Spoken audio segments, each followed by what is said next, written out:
Parte 1. Modelando a excelência humana. 1.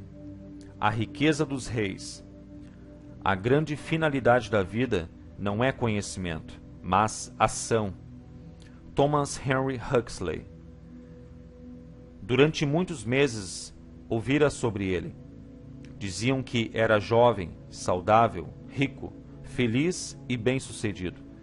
Eu tinha de ver por mim mesmo. Olhei-o bem de perto quando saiu do estúdio de televisão e segui-o durante as semanas seguintes, observando como aconselhava a todos, do presidente de um país a uma pessoa com fobia.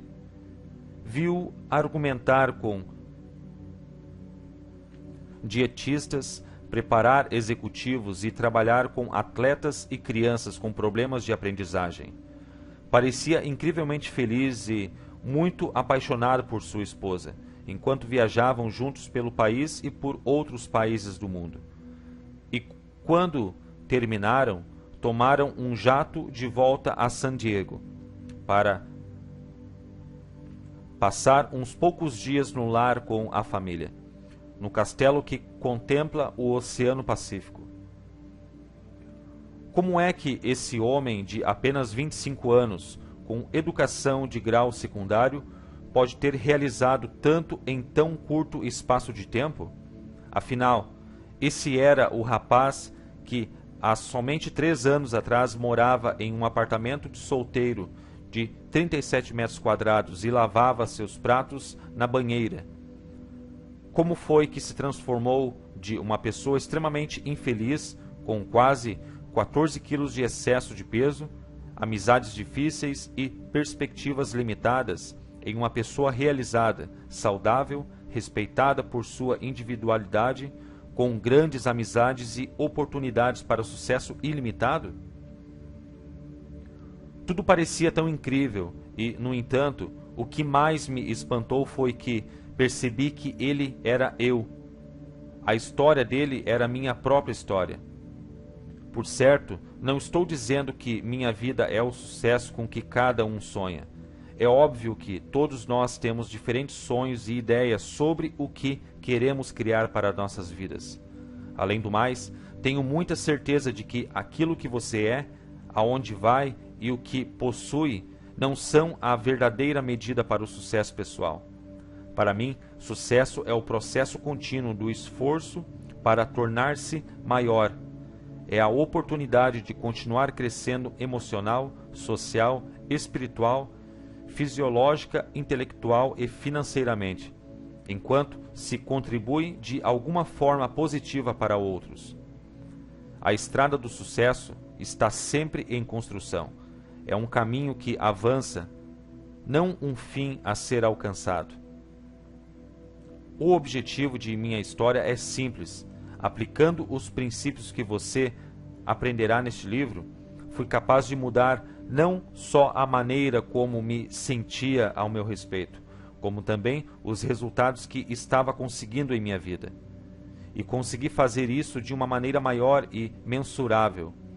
A finalidade deste livro é compartilhar com vocês a diferença que fez a mudança de minha vida para melhor. Espero com sinceridade que as técnicas, estratégias, práticas e filosofias ensinadas nessas páginas sejam tão eficientes para vocês como foram para mim. O poder de transformar magicamente nossas vidas nos nossos maiores sonhos permanece aguardando dentro de nós. É a hora de liberá-lo. Quando olho para a decisão por meio da qual pude tornar meus sonhos em minha vida atual, não posso deixar de sentir um quase inacreditável sentimento de gratidão e respeito. No entanto, com certeza estou longe de ser o único. O fato é que vivemos numa época onde muitas pessoas são capazes de conseguir coisas maravilhosas quase do dia para a noite, de alcançar sucessos que seriam inimagináveis tempos atrás. Veja Steve Jobs. Era um garoto de jeans, sem dinheiro, que considerou a ideia de um computador doméstico e ergueu a empresa Fortune 500, mais rápido do que qualquer pessoa na história. Veja Ted Turner, pegou um artigo que mal existia, cabo de televisão, e criou um império. Veja pessoas na indústria de diversão como Steven Spielberg ou Bruce Springsteen, ou homens de negócios como Lee Iacocca ou Ross Perot. O que eles têm em comum? Além do prodigioso e espantoso sucesso? A resposta, claro, é poder. Poder é uma palavra muito emocional.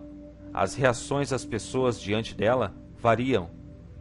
Para algumas, o poder tem uma conotação negativa.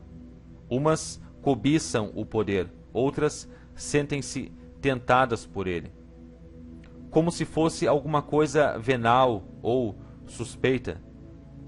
Quanto poder você quer? Quanto acha que é certo obter ou desenvolver? O que o poder significa realmente para você?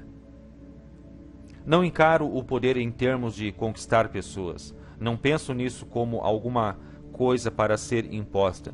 Também não estou advogando que você deva. Essa espécie de poder raramente dura, mas você deve perceber que o poder é uma constante no mundo. Você modela suas percepções ou alguém as modela para você. Você faz o que quer fazer ou cumpre os planos que alguém faz para você. Para mim, o poder supremo é a habilidade de produzir os resultados que mais deseja e criar valores para outros no processo. Poder é a habilidade de mudar sua vida, de dar forma às suas percepções, fazer com que as coisas trabalhem a seu favor e não contra você. O poder verdadeiro é compartilhado, não imposto.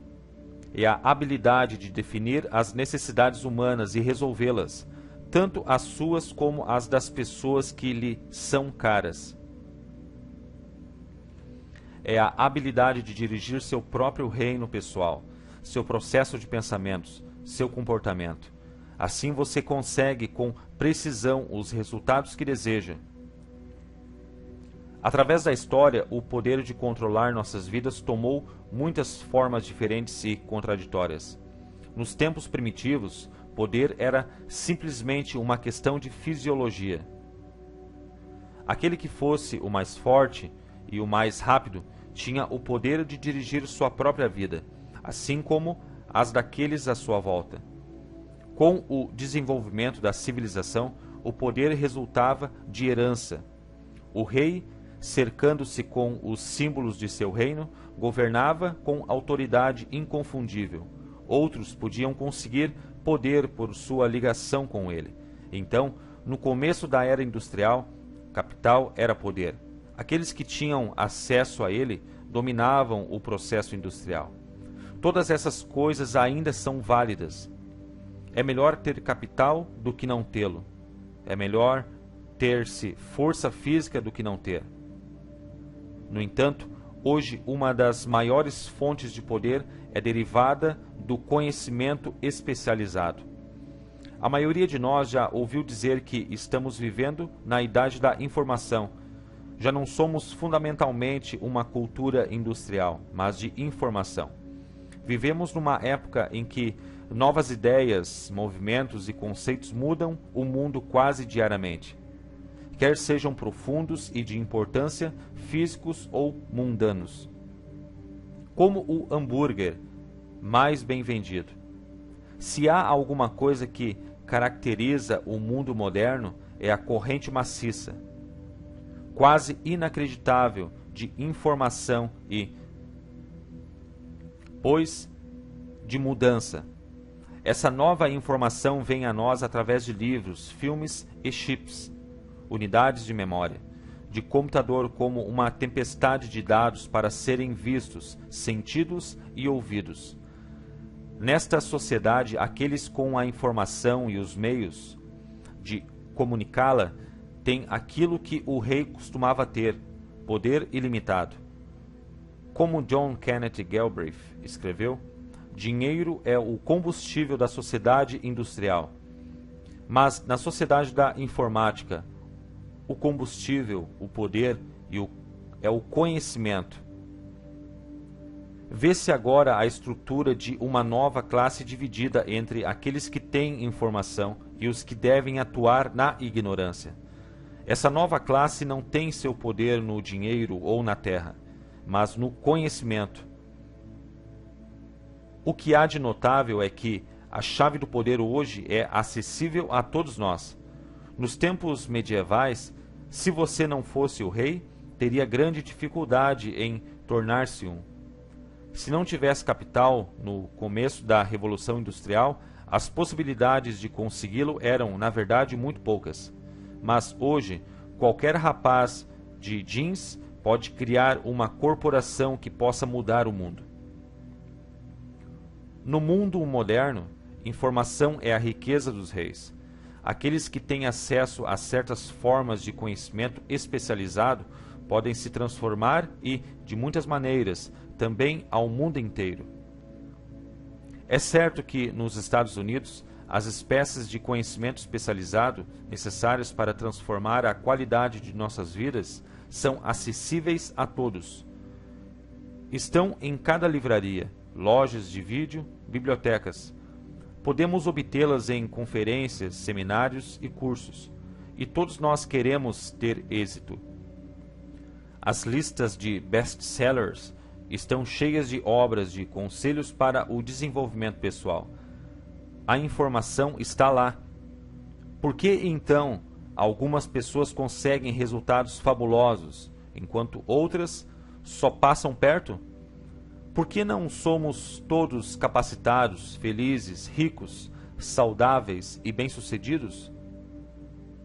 A verdade é que, mesmo na era da informação, só isso não é suficiente.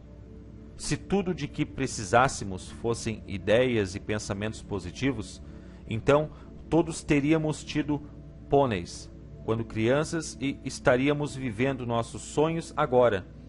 Todo grande sucesso está relacionado com ação, e é a ação que produz resultados. O conhecimento é somente um poder potencial. Até que chegue às mãos de alguém que saiba como transformá-lo em ação efetiva. Na verdade, a definição literal da palavra poder é a habilidade de agir. O que fazemos na vida é determinado pelo que comunicamos a nós mesmos. No mundo moderno, a qualidade de vida é a qualidade de comunicação. O que imaginamos e dizemos para nós mesmos, como movemos e usamos os músculos de nossos corpos e expressões faciais, determinarão quanto usaremos do que conhecemos. Com frequência, ao ver pessoas muito bem-sucedidas, caímos na armadilha mental de pensar que elas estão onde estão por terem algum dom especial. No entanto, uma observação maior mostrará que o maior dom que as pessoas excepcionalmente bem-sucedidas têm em relação às pessoas comuns é sua habilidade de agir. É um dom que qualquer um pode desenvolver dentro de si mesmo. Afinal, outras pessoas tinham o mesmo conhecimento que Steve Jobs. Outras, além de Ted Turner, podiam ter percebido que a televisão a cabo tinha um enorme potencial econômico. Mas Turner e Jobs foram capazes de agir e, ao fazerem isso, mudaram a maneira como muitos de nós vivenciamos o mundo. Todos nós produzimos duas formas de comunicação com as quais elaboramos a experiência de nossas vidas. A primeira, as comunicações internas, que são as coisas que imaginamos, dizemos e sentimos dentro de nós mesmos. A segunda são as denominadas comunicações externas, expressas por palavras, tonalidades, expressões faciais, postura de corpo e ações físicas para nos comunicarmos com o mundo. Toda comunicação que fazemos é uma ação, uma causa posta em movimento, e todas as comunicações têm alguma espécie de efeito em nós e nos outros. Comunicação é poder. Aqueles que dominam seu uso efetivo podem mudar sua própria experiência do amor e as experiências do mundo sobre si mesmos. Todo comportamento e sentimento encontram suas raízes originais em alguma forma de comunicação. Aqueles que afetam os pensamentos, sentimentos e ações da maioria de nós são aqueles que sabem como usar esse instrumento de poder. Pense nas pessoas que mudaram o nosso mundo. John Kennedy, Thomas Jefferson, Martin Luther King, Franklin Delano Roosevelt, Winston Churchill, Mahatma Gandhi. De uma forma aterradora, pense em Hitler. O que esses homens têm em comum é que foram mestres comunicadores.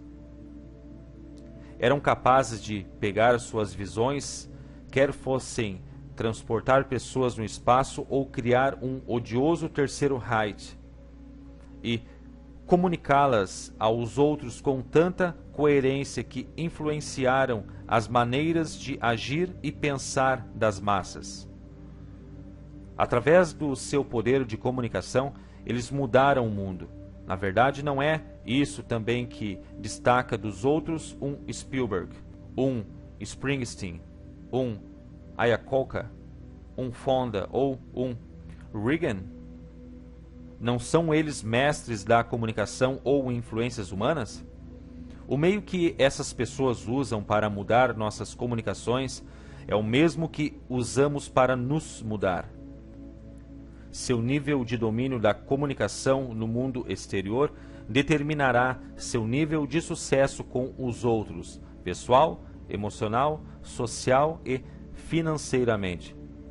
Mais importante ainda, o nível de sucesso que você experimenta internamente, felicidade, alegria, êxtase, amor ou qualquer outra coisa que deseje, é o resultado direto de como você se comunica consigo mesmo.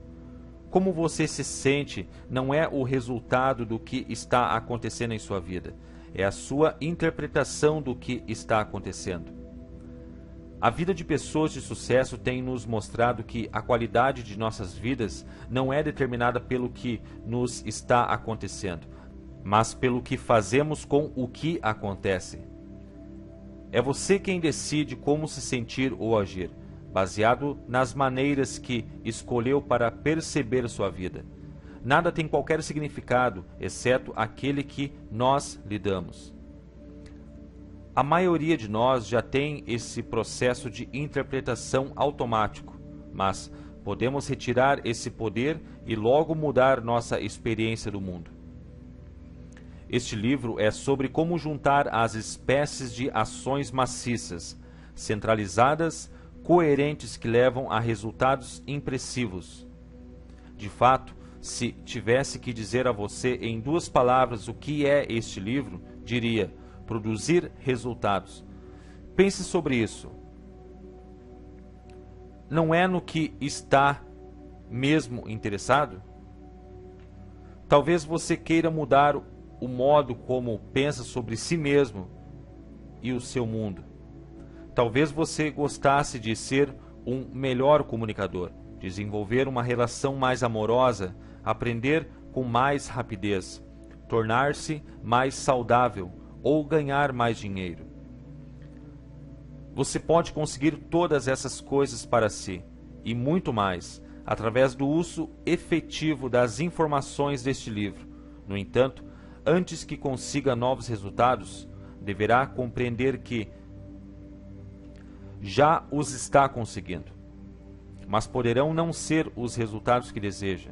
Nós, em geral, pensamos em nossos estados mentais e na grande parte do que acontece em nossas mentes como coisas que acontecem fora de nosso controle. Mas a verdade é que podemos controlar nossas atividades mentais e comportamento a um ponto tal que antes não acreditaríamos ser possível. Se você está deprimido, você criou e produziu esse show que chamou de depressão. Mas, se estiver eufórico, você criou isso também. É importante lembrar que emoções como a depressão não acometem você. Não se pega a depressão. Você a cria como qualquer outro resultado em sua vida, através de ações específicas mentais e físicas. Para ficar deprimido, tem de olhar sua vida de maneira específica. Tem de dizer certas coisas para si mesmo, nos tons exatos de voz. Tem de adotar uma postura específica e um modo de respirar. Por exemplo, se você quiser ficar deprimido, ajudará muito deixar cair os ombros e olhar muito para baixo. Falar em um tom de voz triste e pensar nos piores momentos de sua vida também ajudarão. Se você provocar distúrbios em sua bioquímica como consequência de uma dieta pobre, excesso de álcool ou uso de drogas, ajudará seu corpo a ficar com baixo teor de açúcar no sangue e assim garantirá uma depressão. O que quero mostrar aqui é que é preciso esforço para criar depressão. É trabalho pesado e são precisos tipos específicos de ação. Algumas pessoas criam este estado com tanta frequência que para elas é fácil repeti-lo. De fato, muitas vezes ligaram esse tipo de comunicação interna a toda espécie de acontecimentos externos. Algumas conseguem tantos ganhos secundários, atenção dos outros, simpatia, amor e outras coisas, que passam a adotar esse estilo de comunicação com seu estado natural de vida. Outras viveram tanto tempo com isso que agora se sentem bem assim.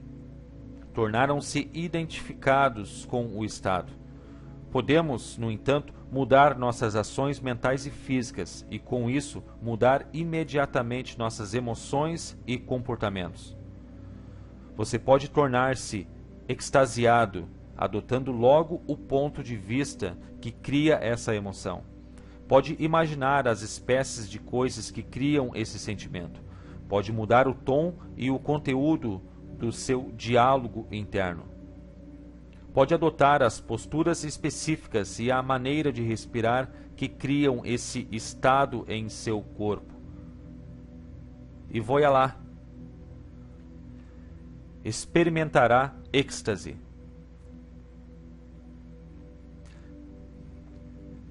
Se quiser ser piedoso, basta mudar suas ações físicas e mentais para combiná-las com aquelas que o estado de compaixão requer. O mesmo é válido para o amor ou qualquer outra emoção. Você pode considerar o processo de produzir estados emocionais, dirigindo suas comunicações internas, semelhante ao trabalho de um diretor de cinema.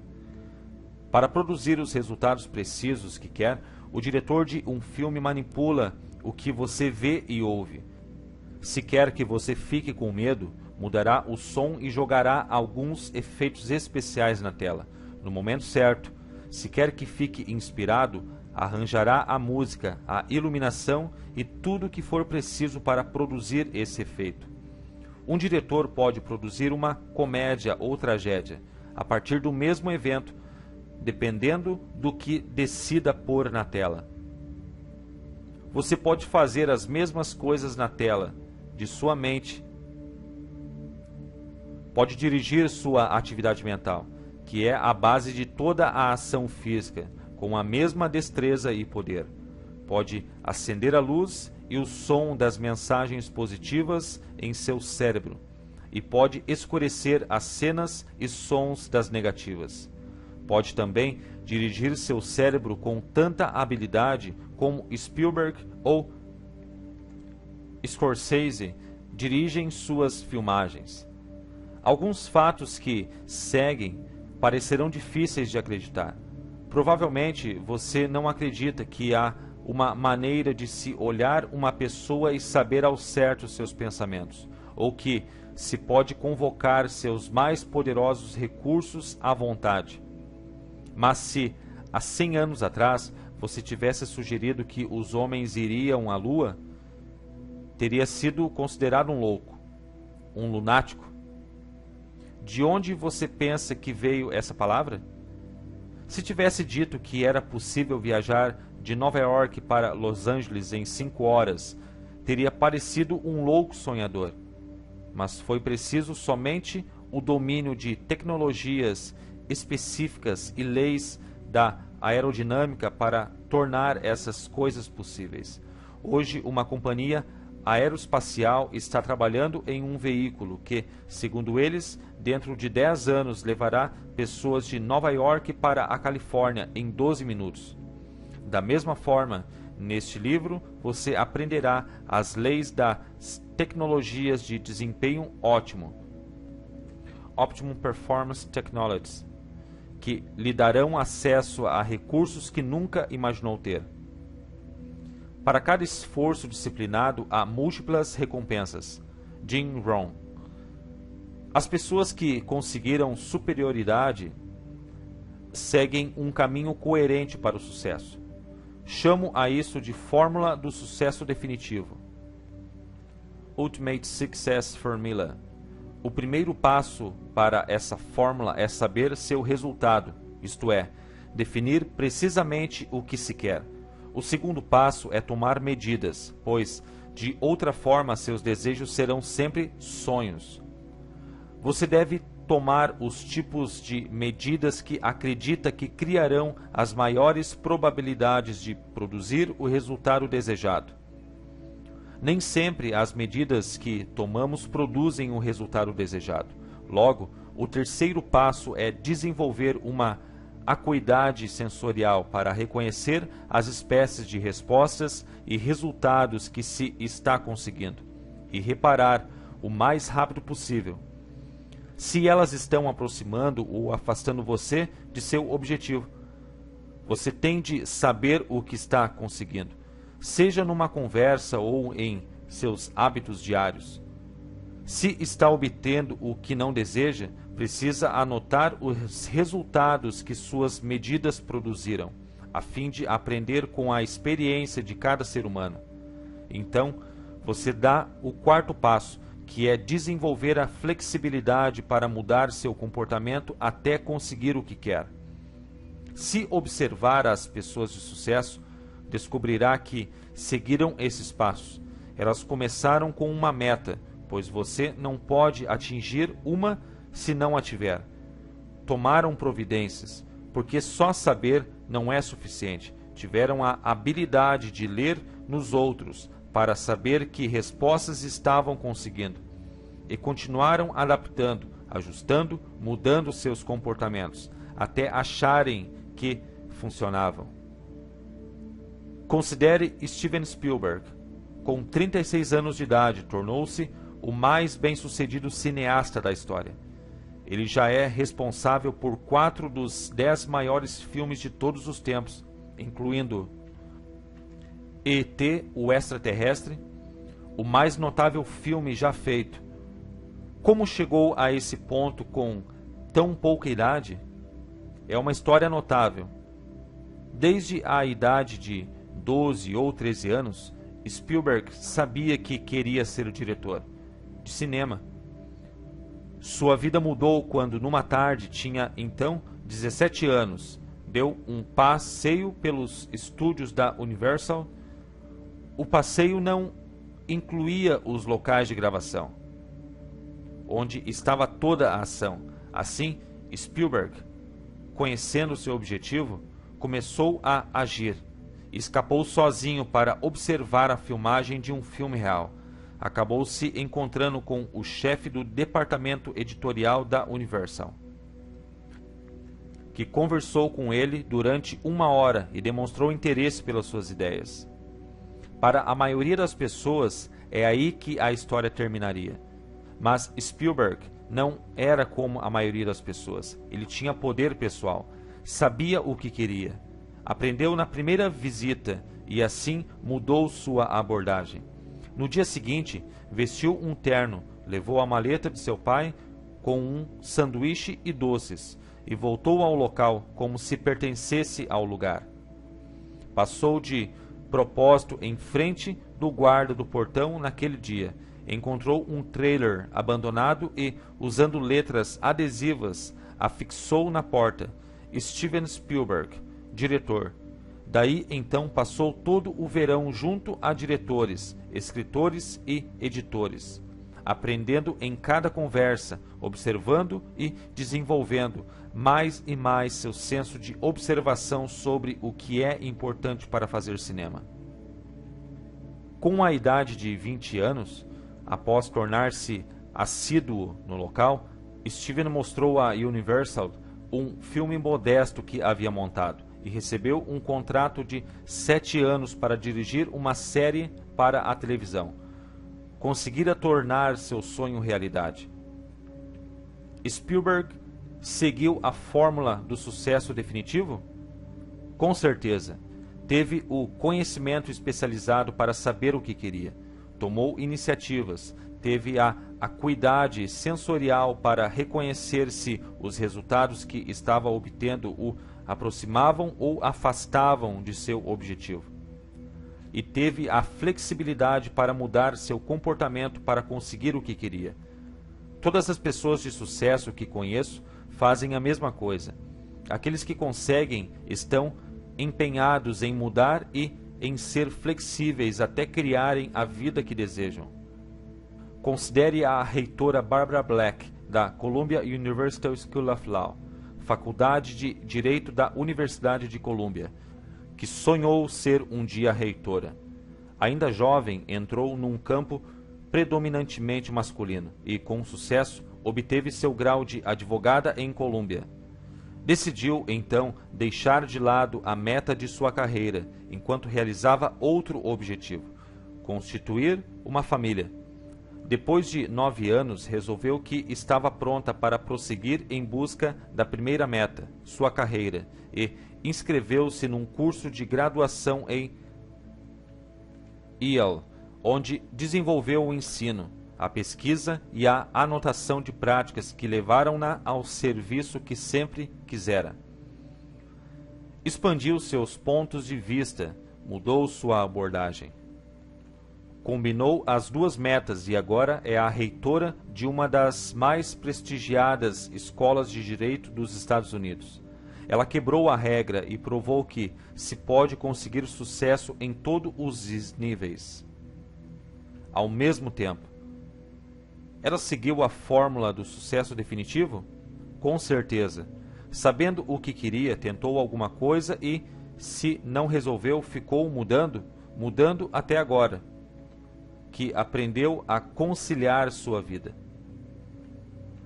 Além de dirigir uma importante escola de direito, é também mãe e dona de casa. Considere um outro exemplo.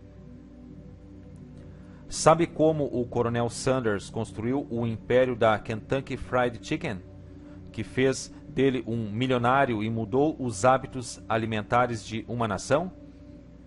Quando começou, não era mais que um aposentado, com uma receita de frango frito. Só isso. Nada de organização, nada de nada. Tinha um pequeno restaurante que estava falido porque a estrada principal fora desviada. Quando recebeu seu primeiro cheque do Seguro Social, decidiu ver se conseguia algum dinheiro vendendo a receita de frango. Sua primeira ideia era vendê-la para proprietários de restaurantes e combinar de receber uma porcentagem dos lucros. Na verdade, essa não é a ideia mais realista para se começar um negócio. E as coisas foram acontecendo, não o levando exatamente ao estrelato. Rodou o país todo dormindo em seu carro, tentando encontrar alguém que o ajudasse, batendo em todas as portas. Foi rejeitado 1009 vezes. Então aconteceu uma coisa milagrosa. Alguém disse sim. O coronel estava no negócio. Quanta gente tem uma nova receita? Quantos têm o poder físico e o carisma de um velho corpulento num terno branco? Coronel Sanders fez uma fortuna por ter a habilidade de tomar iniciativas em bloco e determinadas. Teve o poder pessoal necessário para conseguir os resultados que mais desejava. Teve a capacidade de ouvir a palavra não centenas de vezes e ainda assim manter-se disposto a bater na porta seguinte. convencido mesmo de que seria nessa que ouviria sim. De uma forma ou de outra, tudo neste livro é dirigido para prover seu cérebro com os sinais mais eficientes para capacitá-lo a tomar medidas bem-sucedidas. Quase toda a semana conduzo um seminário de 4 dias chamado A Revolução da Mente. Nele, ensinamos tudo às pessoas, desde como usar sua inteligência com mais eficiência, até como comer, respirar e se exercitar, de uma maneira que aumente ao máximo sua energia pessoal. A primeira noite desse processo é chamada Poder contra o Medo. E a finalidade é ensinar as pessoas como entrar em ação em vez de serem paralisadas pelo medo. No final do seminário, as pessoas têm oportunidade de andar sobre fogo, cerca de 3 metros de carvões queimando, sendo que, nos grupos avançados, pessoas andaram sobre 12 metros de carvão. Andar no fogo fascina a maioria, a tal ponto que temo que a mensagem esteja se perdendo. A questão não é andar sobre o fogo. Creio ser correto assumir que não há grande benefício social ou econômico a ser ganho de um passeio bem-sucedido sobre o leito de brasas. Mas andar sobre o fogo é uma experiência de poder pessoal e uma metáfora de possibilidades. Uma oportunidade para as pessoas conseguirem resultados que antes pensavam ser impossíveis. Faz milhares de anos que há pessoas realizando alguma versão de andar sobre o fogo. Em algumas partes do mundo, é um teste religioso de fé. Quando conduzo um passeio sobre o fogo, não é por experiência religiosa, no sentido convencional, mas uma experiência de crença, porque ensina às pessoas, no sentido mais autêntico, que elas podem mudar, crescer, esticar-se, fazer coisas que nunca pensaram ser possíveis, que seus maiores medos e limitações são autoimpostos. A única diferença entre você poder ou não andar sobre brasas é sua capacidade de comunicar-se consigo mesmo, de uma forma que o faça agir, apesar de toda a sua programação passada de medo do que poderia lhe acontecer. A lição é que as pessoas podem fazer virtualmente qualquer coisa, desde que reúnam os meios para acreditar que podem e tomem as medidas efetivas. Tudo isso leva a um fato simples e irrefutável: sucesso não é um acidente. A diferença entre pessoas que conseguem resultados positivos e aquelas que não conseguem não é um tipo de acesso. Como o rolar dos dados, há padrões consistentes e lógicos de ação, caminhos específicos para a superioridade que estão ao alcance de todos nós. Todos podemos liberar a magia que há dentro de nós. Só temos de aprender como mudar e usar nossa mente e nosso corpo da maneira mais eficiente e vantajosa. Já imaginou o que um Spielberg e um Springsteen possam ter em comum? O que um John Kennedy e um Martin Luther King Jr. compartilharam que os tornou capazes de atingir tantas pessoas de uma forma tão profunda e emocional? O que separa um Ted Turner e uma Tina Turner das massas? E um Peter Rose e um Ronald Reagan? Todos eles foram capazes de agir com firmeza, tendo em vista a realização de seus sonhos. Mas o que faz com que continuem, dia após dia, a pôr tudo o que conseguiram em tudo o que fazem? Existem, é claro, muitos fatores. No entanto, acredito que há 7 características fundamentais de caráter que eles cultivarão dentro de si, que lhes dão o entusiasmo para fazer o que for preciso para serem bem-sucedidos. São os 7 mecanismos acionadores básicos que podem garantir também o seu sucesso. Característica número 1. Paixão. Todas essas pessoas descobriram uma razão, um motivo que é consumador, energizante, quase obsessivo, que as levou a fazer, a crescer, a tornarem-se maiores. Isso lhes dá estímulo para reforçar a busca do sucesso e faz com que liberem seu verdadeiro potencial. É paixão o que faz um Pat Rose sempre mergulhar de cabeça na segunda base, como se fosse um principiante disputando sua primeira partida, na primeira divisão.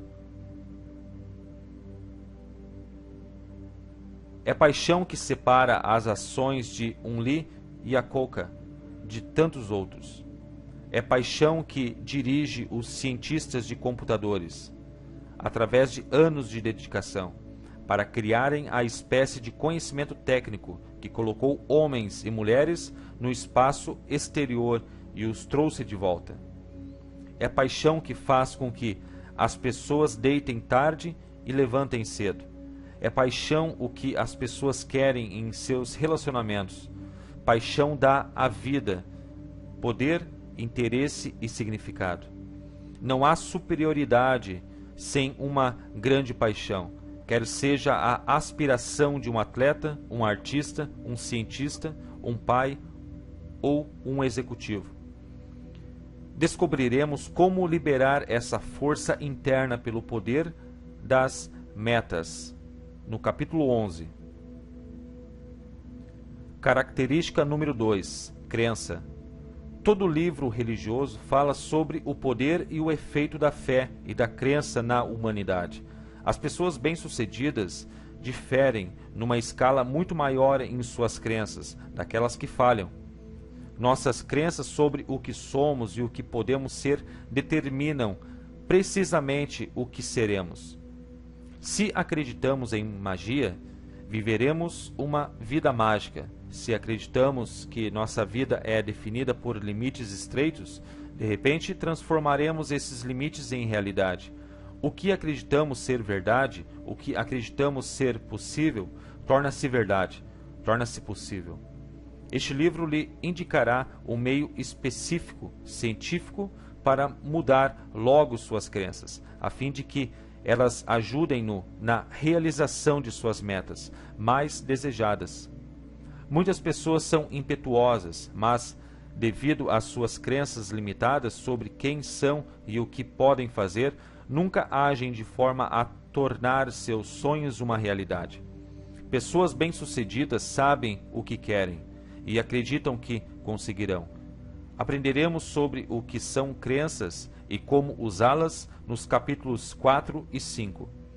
Paixão e crença ajudam a conseguir o estímulo, a propulsão em direção à excelência. Mas só propulsão não é suficiente.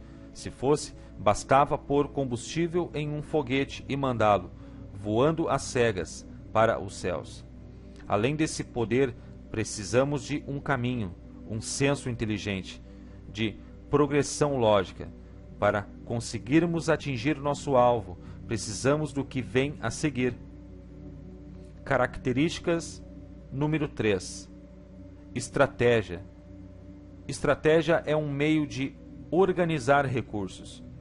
Quando Steven Spielberg decidiu tornar-se um cineasta, planejou um caminho que o levaria ao mundo que queria conquistar.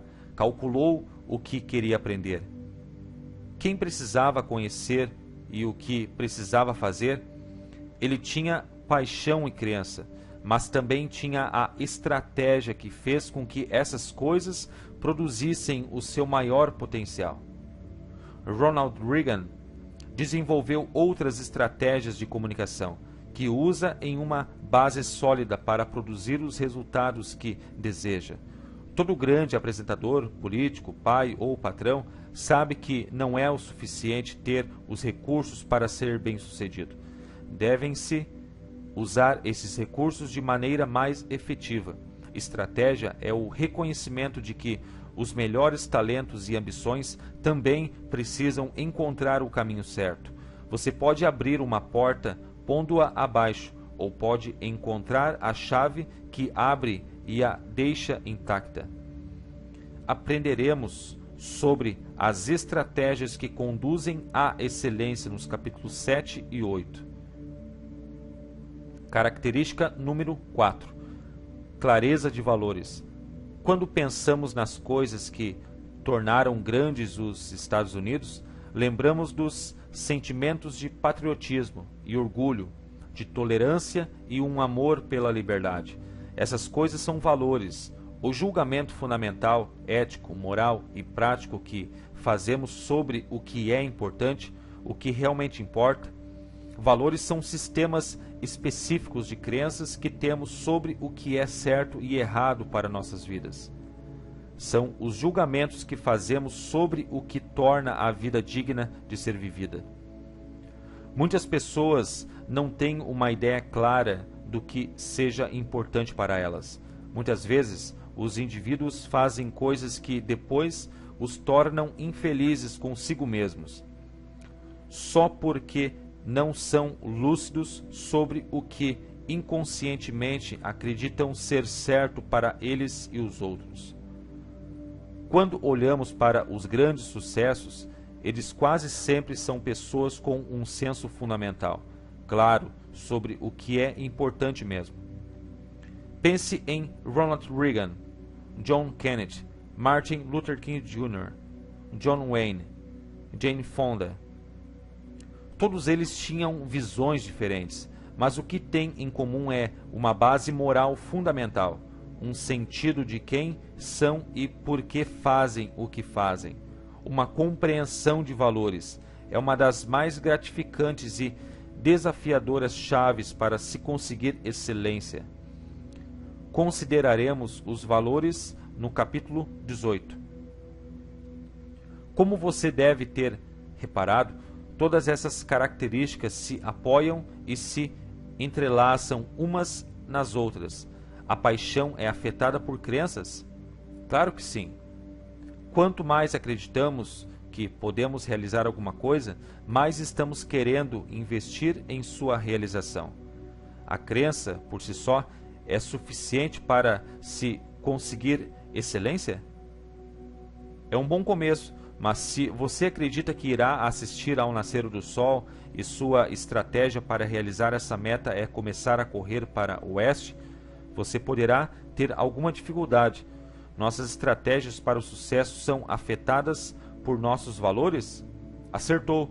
Se sua estratégia para o sucesso exige que faça coisas que não combinam com as suas crenças inconscientes sobre o que é certo ou errado para sua vida, então nem mesmo a melhor estratégia dará resultado. Vê-se isso com frequência em indivíduos que nem bem começam a ser bem-sucedidos, terminam sabotando o próprio sucesso. O problema é que há um conflito interno entre os valores do indivíduo e sua estratégia para a realização. Da mesma forma, todas as 4 coisas que já consideramos são inseparáveis da característica número 5. Característica número 5. Energia. Energia pode ser o formidável e alegre desempenho de um Bruce Springsteen ou uma Tina Turner.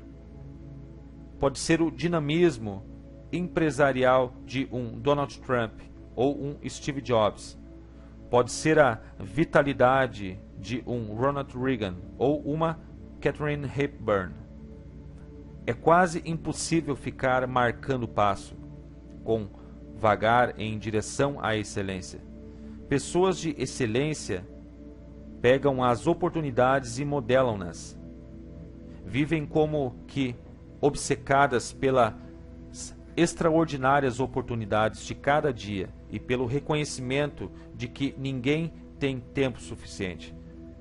Há muitas pessoas neste mundo que têm uma paixão na qual acreditam. Elas conhecem a estratégia e seus valores estão alinhados, mas não têm a vitalidade física para agir naquilo que sabem. O grande sucesso é inseparável da energia física. intelectual e espiritual que nos permite obter quase tudo o que temos. Nos capítulos 9 e 10, aprenderemos e aplicaremos os instrumentos que podem, de imediato, aumentar a vibração física. Característica número 6. Poder de união. Quase todas as pessoas de sucesso têm em comum uma extraordinária capacidade de unir-se com outras, de ligar-se e desenvolver uma relação harmônica com pessoas de diferentes procedências e crenças. É claro que há o gênio louco ocasional que inventa alguma coisa que muda o mundo, mas se o gênio passa todo o seu tempo só, no meio da multidão, ele será bem-sucedido num nível, mas falhará em muitos outros. Os grandes sucessos, os Kennedy, os King, os Reagan, os Gandhi, têm a capacidade de formar laços que os unem a milhares de outros. O maior sucesso não é no palco do mundo. É nos mais profundos recessos de nosso próprio coração. Bem no fundo, todos precisamos formar laços duradouros e afetuosos com os outros. Sem isso, qualquer sucesso, qualquer excelência é, na verdade, vazia. Aprenderemos sobre esses laços no capítulo 13. A característica chave final é algo sobre o que já falamos antes. Característica número 7. Domínio da comunicação. Essa é a essência do que trata este livro. A maneira como nos comunicamos com os outros e com nós mesmos é que, no final, determina a qualidade de nossas vidas.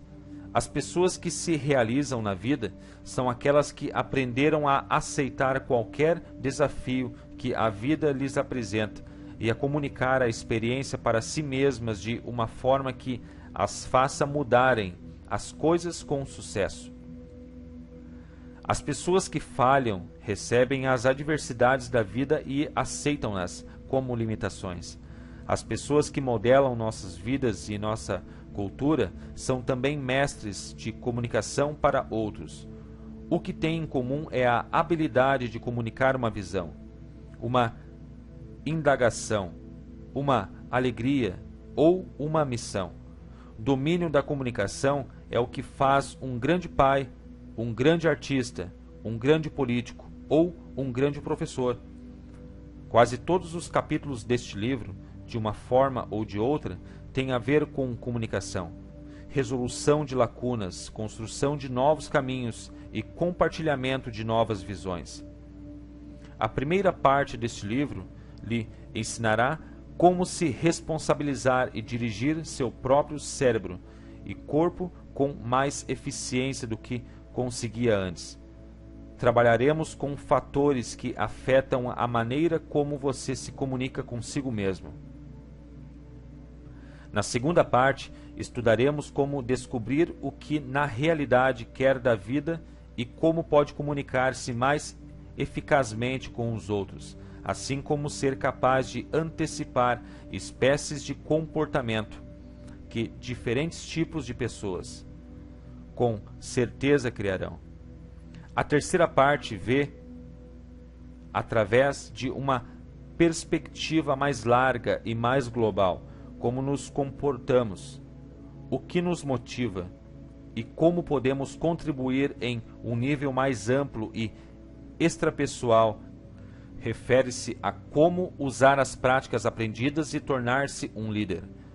Quando escrevi este livro, minha meta original era oferecer uma contribuição para o desenvolvimento humano, um livro que se juntaria ao que houvesse de melhor e mais recente sobre a tecnologia da mudança humana. Queria armá-lo com as práticas e estratégias que o capacitariam a mudar qualquer coisa que quisesse, e a consegui-lo muito mais depressa do que já tivesse sonhado antes. Queria criar oportunidades para que você, de uma maneira bastante concreta, logo aumentasse a qualidade de sua experiência de vida. Também imaginei uma obra para a qual você pudesse voltar sempre que quisesse e sempre encontrar alguma coisa útil para a sua vida. Sei que muitos dos assuntos sobre os quais discorri poderiam dar outros tantos livros. No entanto, eu quis lhe dar a informação completa, algo que pudesse usar em cada área. Espero que este livro cumpra sua finalidade. Quando os originais estavam prontos, os primeiros a lerem foram muito positivos. Com apenas uma ressalva, disseram: "Você tem 2 livros aqui. Por que não os separa? Publica um agora e anuncia o outro como continuação, 1 ano mais tarde." Minha meta era atingir o leitor com as melhores informações e o mais rápido que pudesse. Não queria dar essas informações uma de cada vez. No entanto, tornei-me ciente de que muitas pessoas sequer chegariam às partes do livro que penso serem as mais importantes, porque me foi explicado que pesquisas revelaram que menos de 10% das pessoas que compram livros leem além do primeiro capítulo. A princípio, não podia acreditar nessa estatística. Então, lembrei-me de que menos de 3% da população norte-americana é independente financeiramente. Menos de 10% tem metas definidas. Só 35% das mulheres americanas e até menos homens sentem-se em boa forma física. E, em muitos estados, 1 em cada 2 casamentos terminam em divórcios. Só uma pequena porcentagem de pessoas vive de fato a vida de seus sonhos. Por quê? É preciso esforço, é preciso ação firme. Perguntaram certa vez a Bunker Hunt, o bilionário do petróleo do Texas, se ele tinha algum conselho que pudesse dar às pessoas sobre como ser bem-sucedido. Ele respondeu que o sucesso era simples. Primeiro, você decide com precisão o que quer. Segundo, decide que pagará o preço para fazê-lo acontecer. E então, paga esse preço. Se não der esse segundo passo, nunca terá o que quer a longo prazo. Gosto de chamar as pessoas que sabem o que querem e estão dispostas a pagar o preço para consegui-lo, de os poucos que fazem versus os muitos que falam. Eu o desafio a aproveitar esse material, a lê-lo todo, a compartilhar o que aprender e a apreciá-lo. Nesse capítulo, eu esgotei a prioridade de fazer ações efetivas, mas há muitas maneiras de agir. A maioria delas depende, em grande parte, de tentativas e erros.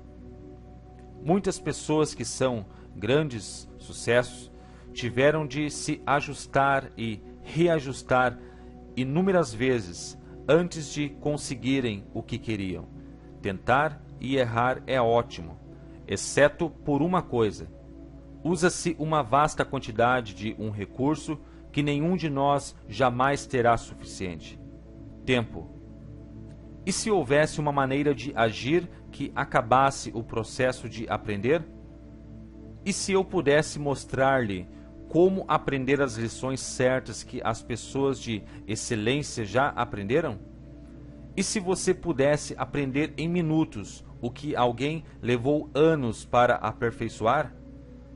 A maneira de se fazer isso é através de modelagem, um meio de produzir com precisão a excelência dos outros. O que eles fazem que os separa daqueles que somente sonham com sucesso?